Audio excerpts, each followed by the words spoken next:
इलाहाबाद में हुकूमत पंजाब की जानिब से कोरोना वायरस की तीसरी लहर के पेश नज़र 50 से 60 साल उम्र के अफराद को कोरोना वैक्सीनेशन का आगाज़ कर दिया गया है। सेंटर पर कोरोना वायरस से बचाव के लिए एहतियाती तदाबीर पर भी अमल कराया जाएगा।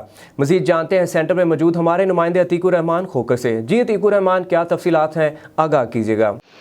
जी बिल्कुल, इस वक्त मौजूद हूँ शुजाबाद में हुकूमत पंजाब की जानिब से 60 साल से ज़्यादा उम्र अफराद के लिए वैक्सीन सेंटर पर, जहाँ पर 60 साल से ज़्यादा अफराद को वैक्सीन करने का अमल शुरू कर दिया गया था। दूसरे मरहले में 50 साल से उम्र वाले अफराद के लिए भी वैक्सीन शुरू कर दी गई है, जिसके लिए पहले उनकी रजिस्ट्रेशन कराई गई थी। उन्होंने आज वैक्सीन भी लगाना शुरू कर दी गया है, जहाँ पर सेंटर पर आने वाले शहरियों को SOPs पर भी अमल दरामद कराया जा रहा है। मास्क को सैनिटाइज भी किया जा रहा है। मेरे साथ मौजूद है सेंटर के इंचार्ज डॉक्टर अशरफ साहब। मज़ीद उनसे बात करते हैं कि उनका इस हवाले से क्या कहना है।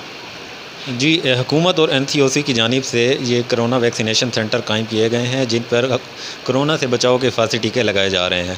पहले मरहले में 60 साल से ज़ायद अफराद को लगाने के बाद अब दूसरे मरहले में 50 से 60 साल से के दरमियान जितने अफराद हैं उनकी वैक्सीनेशन शुरू कर दी गई है। 1 अप्रैल से इन लोगों की रजिस्ट्रेशन शुरू की है। आज से इनकी वैक्सीन लगाने का मरहला शुरू किया गया है। तमाम लोगों को हिदायत की जाती है कि अपने CNIC 1166 पर सेंड करें और कोड के हमरा अपने वैक्सीनेशन सेंटर पर तशरीफ़ लाएं।